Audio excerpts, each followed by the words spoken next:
Well, it's snowing in East Tennessee. We got 29 degrees. I got icicles hanging off the motorhome, snow on the motorcycle. Didn't get the cover on it in time, but we did disconnect all of the water last night, running off the tank water. So it's too cold to stand outside here. So we're going to get inside and we're going to talk to you about the 1,000 Trails camping membership.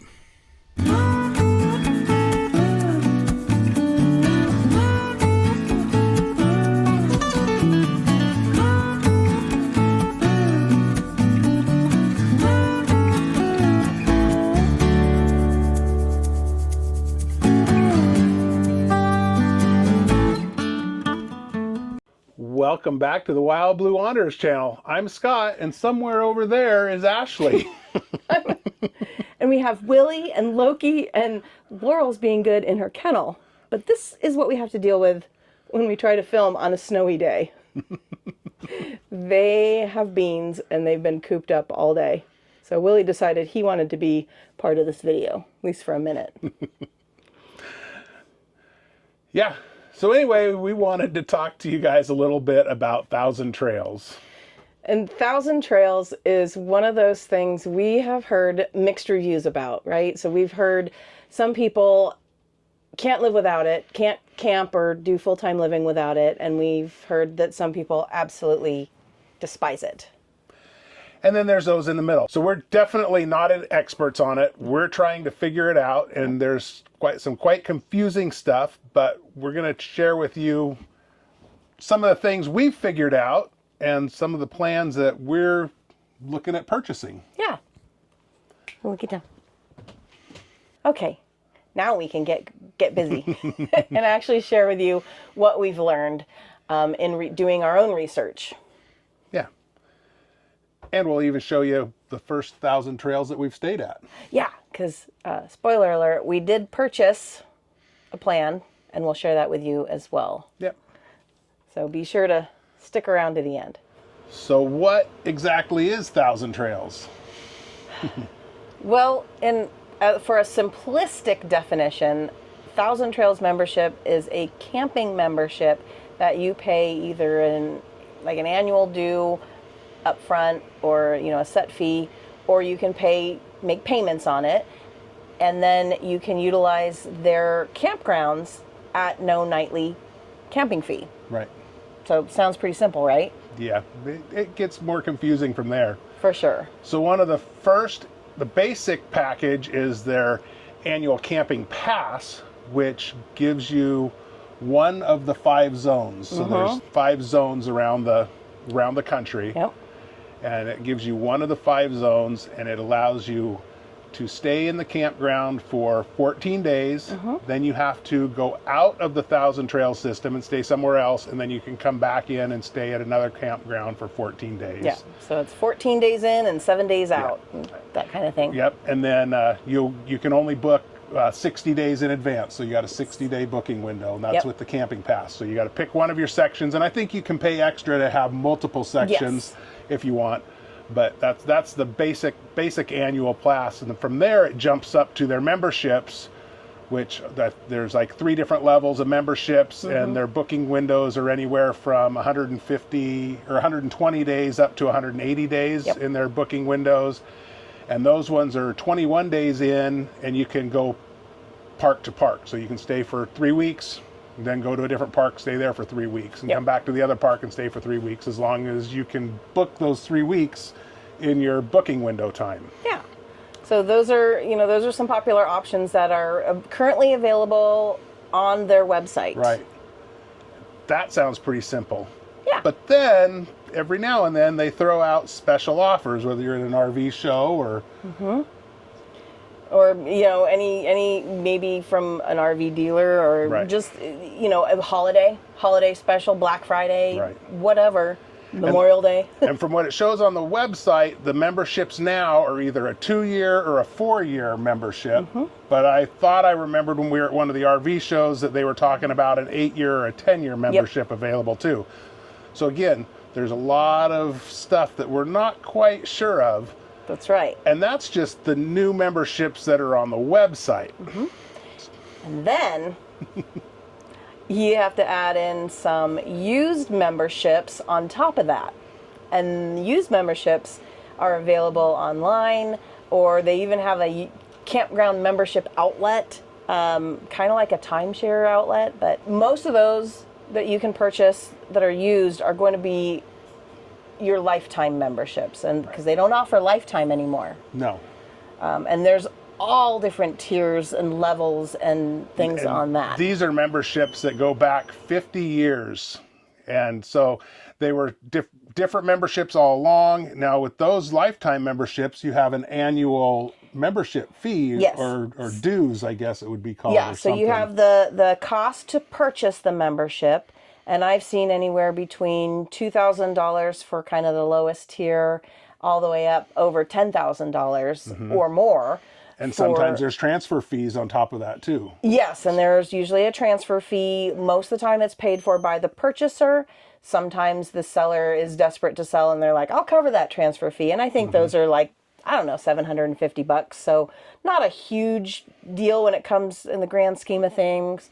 The reason you'd want to purchase one of those lifetime memberships is their booking windows can be anywhere from 90 days, and I've seen all the way up to 210 days. Yep. And there's different privileges with each one of those. All sorts of different levels. And the annual dues isn't a set fee for everyone. It depends on the plan you have. It depends on when you purchase the plan. Some of them are locked in, some of them are not. It depends on how old you are. So there's all sorts of, I've heard of some people paying $350 a year for their annual membership fees. And I've heard of people paying $1,000 a year for annual membership fees and up. So that's where some of this confusion comes in, because you're always trying to figure out what's going to be the best deal for me, and how often am I going to use it, and do we need those long booking windows? Right. So, and we've also heard that the annual dues lock at what were we told 62, I think is what I heard, or 60. Then the dues will lock, so they won't go up after that. Yeah. So lots of information to still find out. Right. So maybe check the comments, because maybe somebody's going to leave a comment to let us know a little bit more information. Please if you do. have it. So all this confusion on all the different plans and all the different options, I'm the type of guy that likes to research everything and try to figure out what the best plan is for us and what the best deal is. And I'll tell you, it was kind of mind-blowing for me trying to figure all this stuff out. Just when I think I have it figured out, I'll read something else and it's completely different than what I thought before. So that's part of the reason we've been kind of hesitant to sign up and jump in with both feet. Yeah.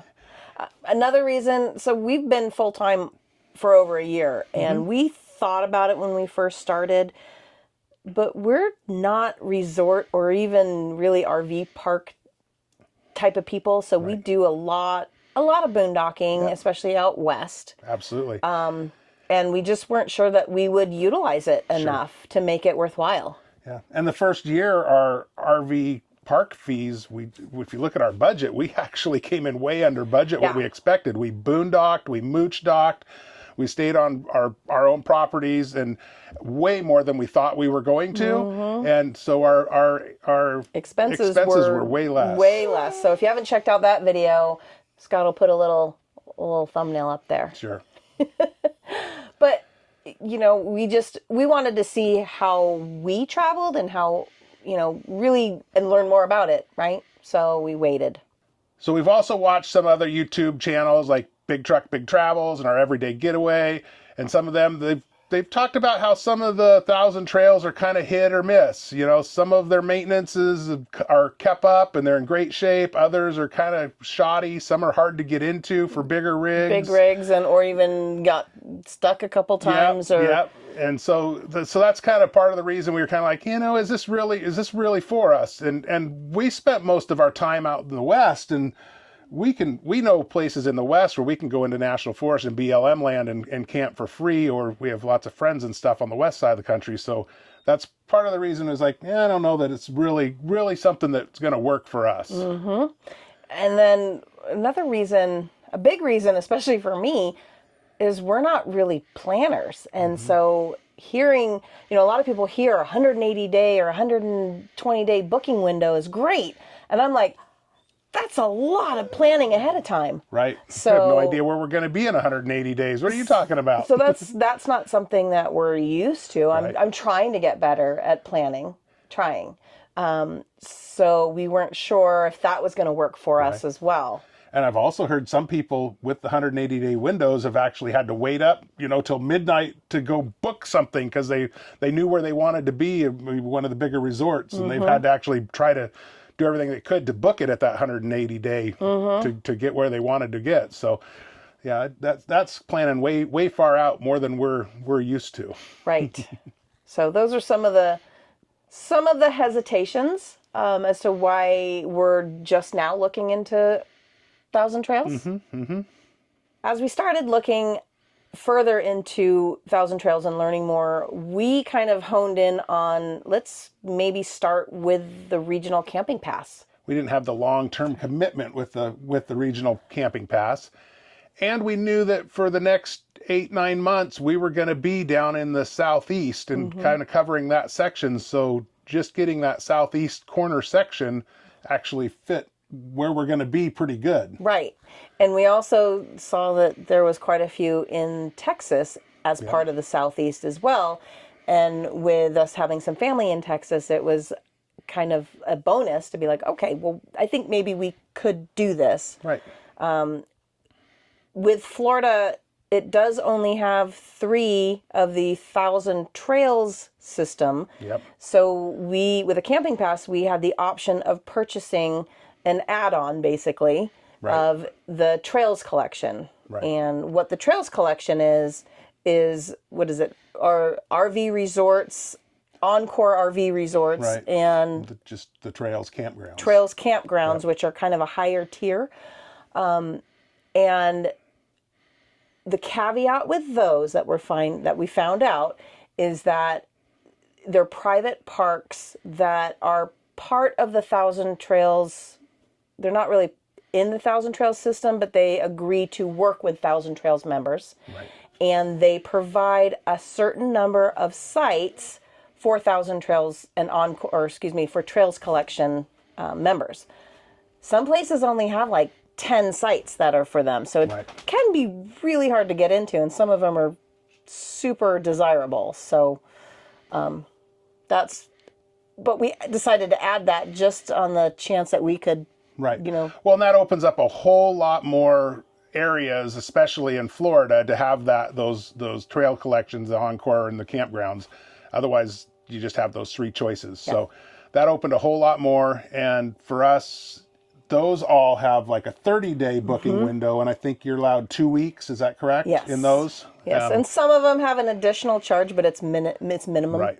Like in the Keys, you pay $25 a night. Okay. Yeah. So we decided to go ahead and go with those to buy that pass also. And we're not expecting to be able to book that 30 days in advance because they're so competitive, and a lot of people have a higher tier that they can have a longer booking window. But our thoughts is we are flexible, and we do things at the last minute. So what if we just keep checking back and see if they have any last minute cancellations? Sure. So that's kind of the way that we're trying to go about it. And, stay tuned to further to future episodes, because we'll let you know if that works out for us in Florida or if it bites us in the end. Right. So make sure you subscribe, because you'll definitely see where we end up and which 1,000 Trails or Encores we got. We'll make sure to mention that that's where we're at as we're traveling around. For sure. And at the end of the year, we'll definitely give you some feedback on what we thought, and if we decide to buy a bigger membership, stick with just doing an annual pass, or give up on 1,000 Trails altogether. Yep.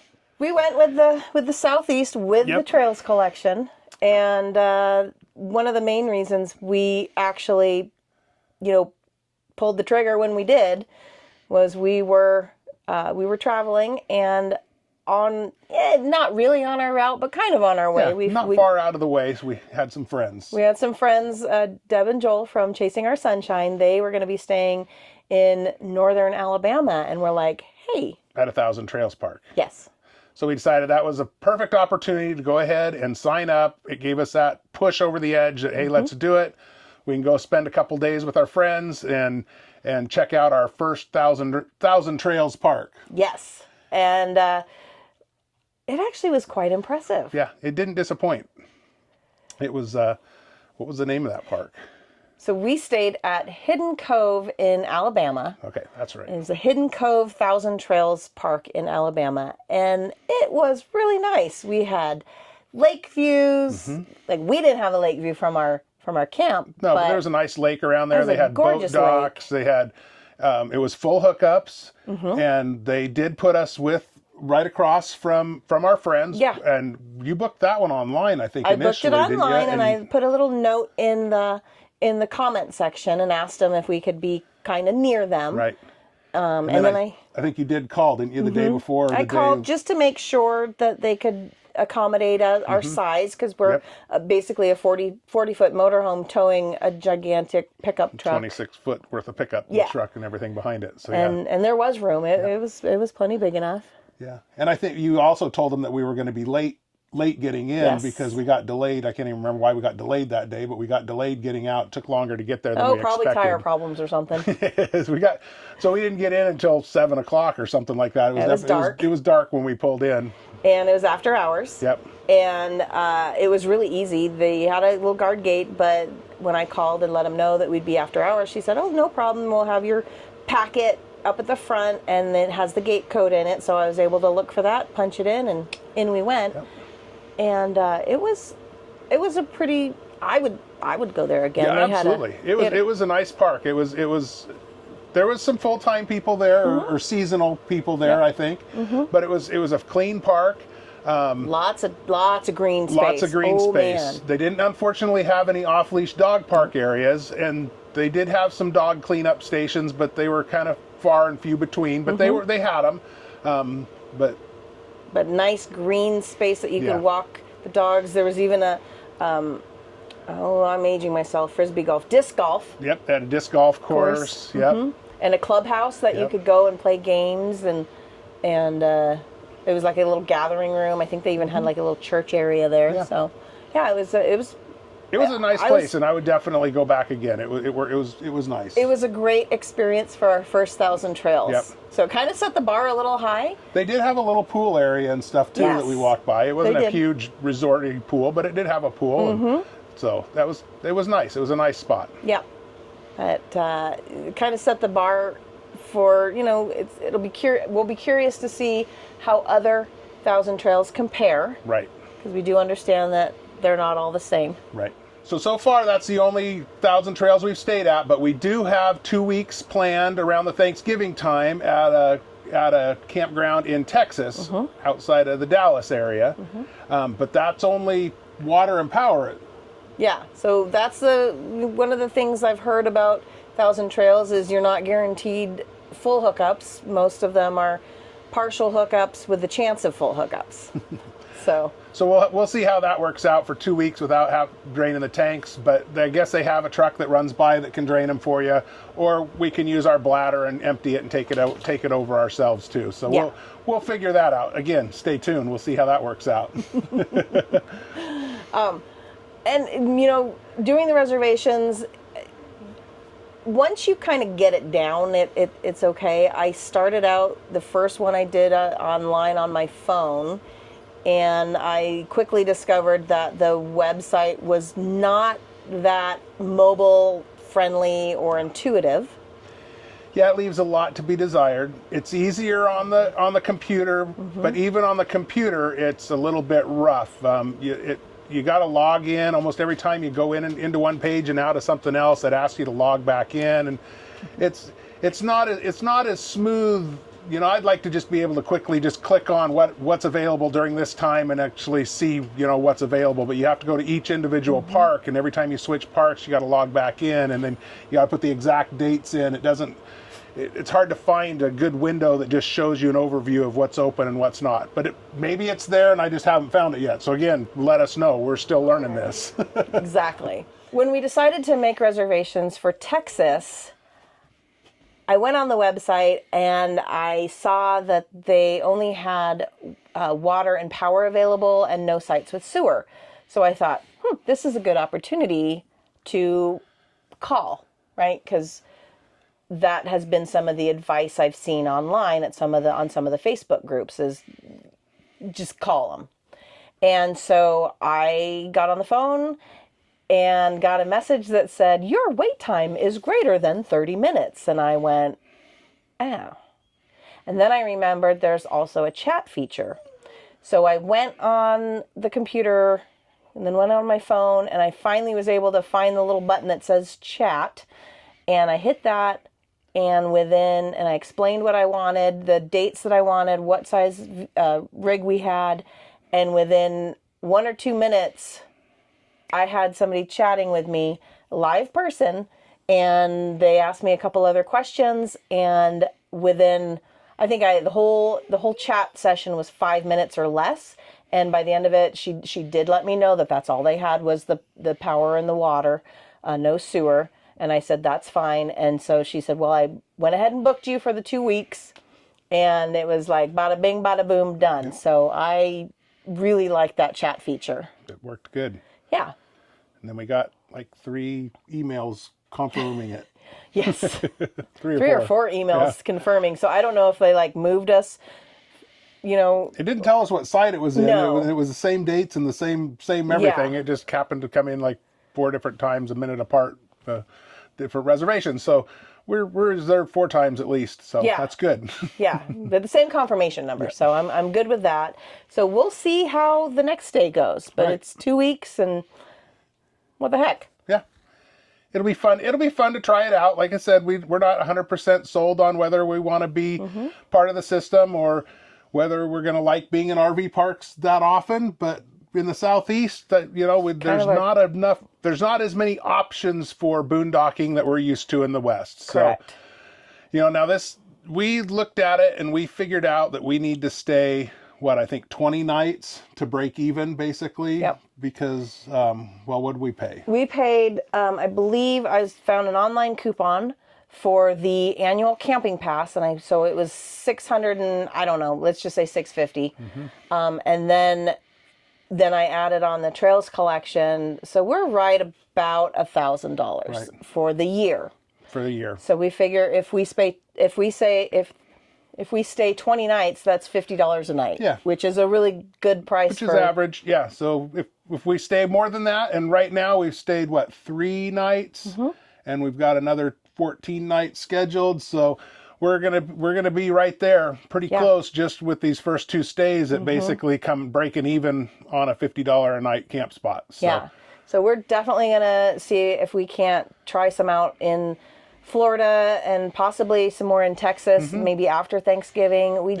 We haven't decided. So maybe this camping pass is going to be just the ticket for us because we don't plan ahead. But, we may be kind of kicking ourselves thinking we want longer. It's just going to depend on how we like Florida this year, I think. Yeah. And I think, everybody talks about the TTOs, the Thousand Trails Orlando, and that one's, I guess, the most desirable. Everybody wants to get in, and the new side and the old side. And we're going to try to see if we can get in. We don't know if we'll be able to get in with only a 60-day window to book in, but we're going to look into that, when January, February, when we're down there, see if we can slide it in between some of our other plans and see if we can get in there and check it out. And maybe I'll use the chat feature and just be like, hey, any dates for more than 3 nights between these dates? Yeah. See what we can do. It'd be nice to at least stay a week, if we're going to do it. So, but we'll see what we can figure out, so we can try that out and see how great it is. And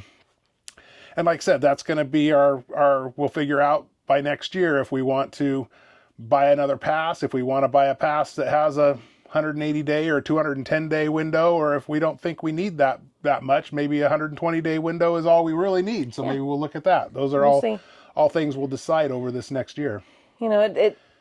Right now, our first impressions are I think at least the camping pass, if not some of the other nationwide ones, kind of make sense. So we'll keep you posted. So again, if you're already part of the Thousand Trails Network, drop your best hints in the comments below. We would really appreciate it. Yep. What's the most important thing? Is it the longer booking window or the longer amount of time you can stay in the campgrounds? Which is most important to you? The park-to-park options. You know, which would you look for if you were looking to buy a used pass, a park, you know, a lifetime membership? Because we're only in our 50s, early 50s, so we're hoping that, you know, this is something that we're going to be doing for the next who knows how long. So maybe a lifetime pass is something that we need to look into. So absolutely. And if you have any contacts at Thousand Trails or the Thousand Trails outlet, you know, resale membership place, let us know. We would like some recommendations, because you never know who to talk to and who to trust. Yep. So we hope this helped somebody out, and you give us a thumbs up, like, comment, subscribe, do all that stuff. And like I said, when this first year's up, we'll do a follow-up video and tell you what our final thoughts on it were. So until then, we're gonna put this furnace back on and try to stay warm. Yep. So thanks again for watching. Hope to see you on the road. Bye.